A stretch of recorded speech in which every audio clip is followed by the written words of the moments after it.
প্রিয় শিক্ষার্থী বন্ধুরা, আশা করি তোমরা সবাই ভালো আছো। তোমাদের বার্ষিক পরীক্ষা চলতেছে। তো আজকের এই ভিডিওতে তোমাদের বার্ষিক পরীক্ষার নবম শ্রেণীর জীবন জীবিকা যে এটা আছে, এটার এই মডেল প্রশ্ন নিয়ে আলোচনা করব। দেখো, এখানে তোমাদেরকে আমি সাজেশন দেব। এই সাজেশন অনুযায়ী মডেল টেস্ট থেকেই তোমাদেরকে যে সাজেশন দিচ্ছি, যে প্রশ্নগুলো দাগায় দিচ্ছি, এগুলো যদি তোমরা পড়ো, তোমরা দেখবা যে তোমাদের ইনশাল্লাহ 99% বা শতভাগই কমন পাওয়ার সম্ভাবনা অনেক বেশি আছে। কারণ ইতিপূর্বে যে সাজেশনগুলো আমি তোমাদেরকে যে সাবজেক্টগুলো দিয়েছি, তোমরা অবশ্যই তারা জানো, যারা দেখছো ভিডিওগুলো, যে তোমাদের কমন পড়ে কিনা। তোমরা ভিডিওটি শুরু থেকে শেষ পর্যন্ত স্কিপ না করে দেখো। আশা করি তোমরা এখান থেকে খুব ভালো মার্ক উঠাইতে পারবে এই ভিডিওর মাধ্যমে।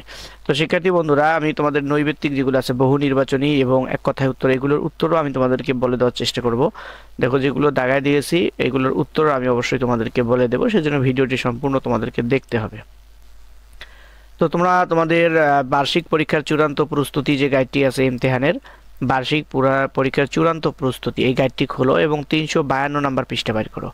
352 নম্বর পৃষ্ঠায় আছে মডেল টেস্ট জীবন জীবিকা নবম শ্রেণীর। তো এখান থেকে আমি তোমাদেরকে প্রত্যেকটা প্রশ্ন দাগায় দেবো, যে প্রশ্নগুলো, এই প্রশ্নগুলো তোমরা খুব ভালোভাবে পড়বে। তো এখানে দেখো নৈর্ব্যক্তিক আছে। আচ্ছা, নৈর্ব্যক্তিকের উত্তর যেহেতু আমি বলবো, সেহেতু নৈর্ব্যক্তিকগুলো একটু পরে আমি তোমাদেরকে দাগায় দিচ্ছি। আগে আমি তোমাদেরকে বড় প্রশ্ন যেগুলো, এগুলো একটু দাগায় দিই। দেখো, এখানে রচনামূলক প্রশ্ন, দৃশ্যপট নির্ভর, এখানে সংক্ষিপ্ত প্রশ্ন। দেখো, আচ্ছা, সংক্ষিপ্ত প্রশ্ন থেকেই আমি তোমাদেরকে দাগায় দিচ্ছি। তাহলে পৃষ্ঠা নাম্বার তোমরা দেখো, এখানে 352 নাম্বার পৃষ্ঠার সংক্ষিপ্ত প্রশ্ন 75। এখানে দেখো 20 নাম্বার, 10টা প্রশ্নের উত্তর দিতে হবে। তো এখান থেকে তোমরা 5 নাম্বারটা পড়বা, 5 নাম্বার, তারপরে 8 নাম্বার এটাও পড়বা। তারপরে দেখো তোমাদের দৃশ্যপটবিহীন প্রশ্নের 1 নাম্বারটা পড়বা। বিনিয়োগকারীদের ঝুঁকি গ্রহণ সক্ষমতা কোন কোন বিষয়ের উপর নির্ভর করে, এই প্রশ্নটা খুব ভালোভাবে পড়বা। যেগুলো দাগায় দেবো এগুলো খুব ভালোভাবে পড়বা। তারপরে দেখো দৃশ্যপট নির্ভর প্রশ্ন, দৃশ্যপট নির্ভর 5টি প্রশ্নের উত্তর দিতে হবে। এখান থেকেও তোমরা 1 নাম্বারটা পড়বা। আয়েশাদের পরিবারের সদস্য সংখ্যা 7 জন। পরিবারে তার বাবা একমাত্র উপার্জন সক্ষম ব্যক্তি। বাবার আয় তার পরিবারের নিত্য প্রয়োজনীয় ব্যয়ের তুলনায় অপ্রতুল। আয়েশা এবছর নবম শ্রেণীতে উত্তীর্ণ হয়। এই প্রশ্নটা পড়বা তোমরা। নিত্য প্রয়োজনীয় খরচ মেটাতে আয়েশাদের পরিবারের কি কি সমস্যা তৈরি হতে পারে ব্যাখ্যা করো। হচ্ছে পরোক্ষ আয় বৃদ্ধি করে কিভাবে আয়েশা পরিবারের আয়ের সুষ্ঠু ব্যবহার নিশ্চিত করবে, বিশ্লেষণ করো। আর 3 নাম্বার প্রশ্নটা তোমরা পড়বে। 3 নাম্বার হচ্ছে মাহিন ঢাকা বিশ্ববিদ্যালয়ে মাস্টার্স পড়ব একজন শিক্ষার্থী। তাহলে 1 পড়বে, 2 বাদ দিয়ে আবার 3 পড়বে। ছোটবেলা থেকেই তার ভিন্ন রকম কিছু করার ইচ্ছা ছিল। সেই চিন্তা থেকেই সে প্রয়োজনে আমরা নামক একটি সেবামূলক প্ল্যাটফর্ম সৃষ্টি করে মানুষকে সেবা দিয়ে আসছে। ভবিষ্যতে তার প্ল্যাটফর্মটি সারা দেশব্যাপী চালু করার পরিকল্পনা রয়েছে। মাহিনের বন্ধুরা গতানুগতিক চাকরির পিছনে ছুটলেও সে উদ্যোক্তা হওয়ার দিকেই এগোচ্ছে। প্রশ্ন হচ্ছে, মাহিনকে ব্যবসায় উদ্যোক্তা হতে হলে কোন বিশেষ গুণগুলো তার থাকতে হবে, ব্যাখ্যা করো। হচ্ছে মাহিনের মতো তরুণ উদ্যমী উদ্যোক্তারাই আগামীর বাংলাদেশ বিনির্মাণে অগ্রণী ভূমিকা রাখবে। তুমি কি এ বক্তব্যের সাথে একমত? উত্তরের সপক্ষে যুক্তি দাও। তাহলে তোমরা 1 নাম্বার এবং 3 নাম্বার প্রশ্নটি পড়বে। 4 নাম্বারটা তোমাদেরকে দেখায় দিচ্ছি না আমি। আবার 5 নাম্বারটা দেখো, মুশফিকা অষ্টম শ্রেণীর শেষে নবম শ্রেণীতে উঠেছে। তো শিক্ষার্থী বন্ধুরা, যে এগুলোর উত্তরও কিন্তু তোমরা খুব সহজেই পাবে। সেটা হচ্ছে তোমাদের এই যে 2টা জীবন জীবিকা, 2টা বা 3টা মডেল টেস্ট আছে, এরপরেই কিন্তু এগুলোর উত্তর পাবে। পরের পৃষ্ঠাতেই এগুলোর উত্তর পেয়ে যাবে তোমরা। দেখো, এখানে 153 না 54-55 পৃষ্ঠার মধ্যেই তোমরা দেখো এগুলোর উত্তর দেওয়া আছে। প্রত্যেকটা প্রশ্নের উত্তর কিন্তু তোমরা পাশেই পেয়ে যাবা। এগুলো 2-1 পৃষ্ঠা উল্টাইলে উত্তর পেয়ে যাবা বইয়ের। তো এখানে মুশফিকা অষ্টম শ্রেণী, মুশফিকার বড় ভাইয়ের কথা অনুসারে চতুর্থ বিপ্লবের বিষয়গুলো ক্যারিয়ার নির্মাণে কতটা গুরুত্ব বলে মনে করো। তারপরে নিজের পছন্দকে গুরুত্ব দিয়ে সুন্দরভাবে ক্যারিয়ার গড়ে তুলতে মুশফিককে কোন কোন বিষয়গুলোর দিকে লক্ষ্য রাখতে হবে বলে তোমার মনে হয়, ব্যাখ্যা করো। তাহলে এখান থেকে 3টা তোমাদেরকে দাগায় দিলাম। Model test 2। তারপরে দেখো 354 নম্বর পৃষ্ঠা, 2 নাম্বার মডেল। 354 পৃষ্ঠার 2 নাম্বার মডেল বের করো, মডেল টেস্ট 2। তো এখান থেকে তোমরা এগুলো পড়বা। এগুলোর উত্তর তো আমি বলে দেবো, তাই এগুলো একটু পরে দিচ্ছি। তারপরে দেখো রচনামূলক প্রশ্ন, ওই যে 20টার ওখানে কয়েকটা দাগায় দিয়েছিলাম, এখানে 2-1টা পড়বে তোমরা ভালো করে, এগুলো পড়বে। তারপরে দেখো দৃশ্যপটবিহীন, দৃশ্যপটবিহীন এখান থেকে দাগায় দিলাম না, পরের পৃষ্ঠা যাই আমরা। আচ্ছা, ওই ব্যক্তিগুলো পরেই বলে দিই। তারপরে দেখো 355 নম্বর পৃষ্ঠা, 355 নম্বর পৃষ্ঠার দৃশ্যপটবিহীন 4 নাম্বার প্রশ্নটা পড়বা। 355 পৃষ্ঠা 4 নাম্বার প্রশ্ন, পরিবারের সুষ্ঠু বাজেট পরিকল্পনায় কোন কোন বিষয়ের দিকে লক্ষ্য রাখা প্রয়োজন, এই প্রশ্নটা পড়বা। আর দৃশ্যপট নির্ভর 5টি প্রশ্নের উত্তর দাও। আগের পেজে 3টা দাগায় দিয়েছিলাম তোমাদেরকে, এখন দেখো এখান থেকে 2 নাম্বার প্রশ্নটা পড়বা। রিদওয়ান একটি স্বনামধন্য প্রতিষ্ঠানে ভালো বেতনে চাকরি করেন, বর্তমানে তার সঞ্চিত অর্থের পরিমাণ 10 লক্ষ টাকা, এই প্রশ্নটা পড়বা। ক হচ্ছে পারিবারিক বিনিয়োগ পরিকল্পনা তৈরির কোন ধাপে ভুল করায় রেদওয়ান বাড়ি তৈরি করতে ব্যর্থ হয়, ব্যাখ্যা করো। আর রেদওয়ানের স্থলে তুমি থাকলে তোমার বিনিয়োগ সিদ্ধান্ত কেমন হতো, বিশ্লেষণ করো। তারপরে এখান থেকে তুমি 5 নাম্বার প্রশ্নটা পড়বা।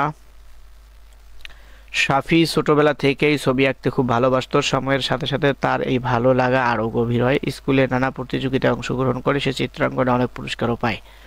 এই উদ্দীপকের আলোকে প্রশ্ন হচ্ছে শাফির স্বপ্ন পূরণের জন্য সে কিভাবে তার কেরিয়ার পরিকল্পনা করেছিল এবং এর গুরুত্ব কি, ব্যাখ্যা করো। আর খ হচ্ছে শাফির চিত্রশিল্পী হওয়ার পথে কি কি ধাপ অনুসরণ করতে হয়েছে, তার সিদ্ধান্ত গ্রহণের প্রভাব সম্পর্কে আলোচনা করো।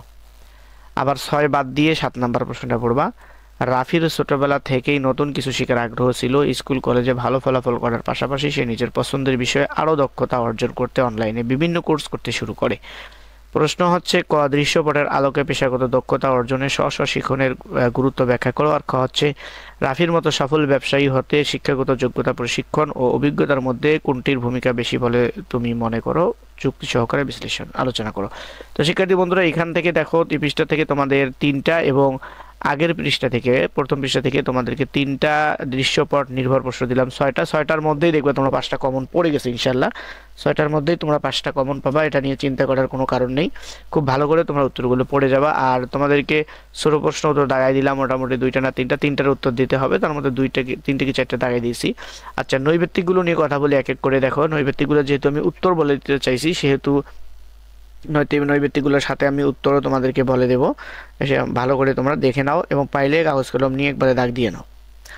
তো 1 নম্বরে হচ্ছে ট্যুরিজম ও হসপিটালিটি সেক্টরে কত ভাগ পেশা ঝুঁকিতে আছে। আমি উত্তরগুলো শুধু বলে দিই। 1 নাম্বার যেটা বললাম প্রশ্ন 60 ভাগ, 40 ভাগ, 30 ভাগ, 20 ভাগ। তো সঠিক উত্তরটি হচ্ছে তোমাদের ঘ 20 ভাগ। এটা 1 নম্বরের যে ঘ 20 ভাগ। 2 পারিবারিক ব্যয় কয় প্রকার, পারিবারিক ব্যয় কয় প্রকার, এটা হচ্ছে 2 প্রকার, পারিবারিক ব্যয় 2 প্রকার। 3 হচ্ছে স্টেক হোল্ডার মানে কি, স্টেক হোল্ডার মানে কি, সুবিধাভোগী, পার্টনার, মালিক, স্বত্বাধিকারী। 3 নম্বরের সঠিক উত্তর হচ্ছে সুবিধাভোগী, সুবিধাভোগী। 3 সুবিধাভোগী। তারপরে দেখো 4 নাম্বার হচ্ছে সাধারণভাবে জীবনের সুনির্দিষ্ট কর্মময় অংশকে কি বলে, সাধারণভাবে জীবনের সুনির্দিষ্ট কর্মময় অংশকে কি বলে। সঠিক উত্তরটি হচ্ছে তোমাদের ঘ কেরিয়ার। 4 নম্বরের উত্তর কেরিয়ার। তারপরে 5 নাম্বার দেখো 4IR এর পূর্ণরূপ কি, 4IR এর পূর্ণরূপ হচ্ছে তোমাদের ফোর্থ ইন্ডাস্ট্রিয়াল রেভলিউশন, ঘ নাম্বার। তারপরে 6 কোন ধরনের বিনিয়োগ করলে লোকসানের সম্ভাবনা নেই, 6 নাম্বার কোন ধরনের বিনিয়োগ করলে লোকসানের সম্ভাবনা নেই, সরকারি সঞ্চয়পত্র, সরকারি সঞ্চয়পত্র। ডায়াগ্রাম মানে কি, নকশা, চিত্র, ভাস্কর্য, ছক। ডায়াগ্রাম মানে হচ্ছে ছক। 8 লাইফ রেইনবো মডেলের ধাপ কয়টি, 3টি, 4টি, 6টি, 5টি। 8 নাম্বার এটা হলো 5টি। জমির নামজারি করানো অফিসের নাম কি, জমির নামজারি করানো অফিসের নাম কি, sub registry, AC land office, AC land office. খ পরোক্ষ ধরনের বিনিয়োগে কয় ধরনের বিনিয়োগ পণ্য ব্যবহার করা হয়, 10 নাম্বার 3 ধরনের। তারপরে সামাজিক উদ্যোগ বাস্তবায়নে কয় ধরনের ব্যয় দেখা যায়, 11 নাম্বার এটা হচ্ছে 2 ধরনের। সামাজিক উদ্যোগ বাস্তবায়নে কয় ধরনের ব্যয় দেখা যায়, 2 ধরনের। তারপরে ক্রাউড ফান্ডিং মানে কি, ক্রাউড ফান্ডিং মানে কি, 12 নাম্বার দেখো 12 নাম্বার এনজিও গণ অর্থায়ন, ক্রাউড ফান্ডিং অর্থ গণ অর্থায়ন, গ নাম্বার। তারপরে দেখো 13 নাম্বার বাংলাদেশে জিডিপিতে শিল্প ও পরিষেবার সম্মিলিত অবদান কত, 13 নম্বর সঠিক উত্তর হচ্ছে 88 ভাগ। 14 পারিবারিক আয় কি, 14 হচ্ছে পারিবারিক আয় কি? পরিবারের সদস্যদের মোট ব্যয়, পরিবারের সদস্যদের উপার্জিত অর্থ, পরিবারের সদস্যদের ভ্রমণ ব্যয়, পরিবারের সদস্যদের শিক্ষা ব্যয়। 14 নম্বরের সঠিক উত্তর হলো খ, পরিবারের সদস্যদের উপার্জিত অর্থ। 15, নিচের কোনটি কৃষিখাতের উদাহরণ নয়? ঔষধ উৎপাদন। ঔষধ উৎপাদন। তো শিক্ষার্থী বন্ধুরা, তোমাদেরকে যে দিকগুলো আমি বহু নির্বাচনী প্রশ্নগুলো দাগাই দিলাম, এগুলো তোমরা খুব ভালোভাবে পড়বে, আশা করি কমন পেয়ে যাবে। এক কথায় উত্তর দেখো। আচ্ছা, এখানে এক কথায় উত্তরগুলোরও আমি তোমাদের প্রশ্নগুলোরও উত্তর আমি তোমাদেরকে বলে দেব, বা যতটুকু পারি চেষ্টা করব বলে দেওয়ার। দেখো 16 নম্বর, সামাজিক উদ্যোক্তার প্রধান লক্ষ্য কি থাকে? সামাজিক উদ্যোক্তার প্রধান লক্ষ্য কি থাকে? উত্তর হচ্ছে সমাজের কল্যাণ। উত্তর সমাজের কল্যাণ। 17, জমিদারি প্রথা বিলোপ হয় কত সালে? 1950 সালে। সঠিক উত্তর হলো 1950 সালে। 18, ব্যয়ের ধরন কয়টি? 2টি। উত্তর হলো 2টি। স্টেক হোল্ডার মানে কি? 19 নম্বর, স্টেক হোল্ডার মানে কি? সুবিধাভোগী। সুবিধাভোগী। ডোনাল্ড সুপারের দেওয়া মডেলটির নাম কি? 20 নম্বর, ডোনাল্ড সুপারের দেওয়া মডেলটির নাম লাইফ রেইনবো। Life rainbow. পরোক্ষ বিনিয়োগ কয় ধরনের হয়ে থাকে? 3 ধরনের। পরোক্ষ বিনিয়োগ 3 ধরনের হয়ে থাকে। অপারেটিং বা কার্যক্রম ব্যয় কয় ভাগে বিভক্ত? 22 নম্বর, অপারিং বা এটা হলো 2 ভাগে বিভক্ত। 23 নম্বর, পণ্য উৎপাদনের জন্য যে ব্যয় হয় তাকে কি বলে? 23 নম্বর, পণ্য উৎপাদনের জন্য যে ব্যয় হয় তাকে বলে উৎপাদন। 24 উত্তর হলো উৎপাদন। উৎপাদন ব্যয় আর কি, উত্তর পুরো উত্তরটা হবে উৎপাদন ব্যয়। পণ্য উৎপাদনের জন্য যে ব্যয় হয় তাকে বলে উৎপাদন ব্যয়। উত্তর হচ্ছে উৎপাদন ব্যয়। 24, পণ্য কি? দূর অনুধাবন। পণ্য হচ্ছে পণ্য কি? পণ্য হচ্ছে বিক্রির জন্য রাখা দ্রব্য। উত্তর বিক্রির জন্য রাখা দ্রব্য। 25, জীবনের সুনির্দিষ্ট কর্মময় অংশকে কি বলে? কেরিয়ার। উত্তর হচ্ছে কেরিয়ার। খ বিভাগ রচনামূলক অংশ দেখো, এখানে 10টির উত্তর দিতে হবে। আগে আমি দাগাই দিয়েছিলাম তোমাদেরকে, আবারও তোমাদেরকে সাজেস্ট করতেছি। মূলধনী পণ্য কাকে বলে? 4 হচ্ছে 4IR বলতে কি বোঝায় ব্যাখ্যা করো। গ্রিন পরিবেশ কি? সংক্ষেপে লেখো। 4 হচ্ছে বাণিজ্য বলতে কি বোঝায় ব্যাখ্যা করো। 5 স্থির ব্যয় কি? উদাহরণ সহ বর্ণনা করো। 6 হচ্ছে স্বল্পমেয়াদী বিনিয়োগ কাকে বলে? 7 ব্যয় পরিকল্পনা বলতে কি বোঝো? 8 পারিবারিক সহিংসতা বলতে কি বোঝায়? 9 ব্যবসায় পরিকল্পনা করা হয় কেন? 10 হচ্ছে সেবা খাত বলতে কি বোঝায়? তারপরে যে রচনামূলক দৃশ্যপটবিহীন, এর আগে 3টা না 4টা দাগাই দিছি, এখানে আরো 2টা তোমাদেরকে বলতেছি, সাজেস্ট করতেছি, 2টা পড়বে। বাংলাদেশের অর্থনৈতিক খাত কয়টি ও কি ব্যাখ্যা করো। আর আর্থিক লেনদেনের ক্ষেত্রে নৈতিকতা খুব গুরুত্বপূর্ণ, ব্যাখ্যা করো।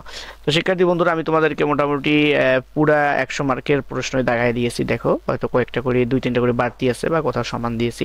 আশা করি এগুলো যদি পড়ো এখান থেকে তোমরা শতভাগ কমন ফালাইতে পারবে, শতভাগ কমন পড়বে ইনশাআল্লাহ আশা করি। চ্যানেলটি যারা এখনো সাবস্ক্রাইব করোনি, চ্যানেলটি সাবস্ক্রাইব করে সাথে থাকবে।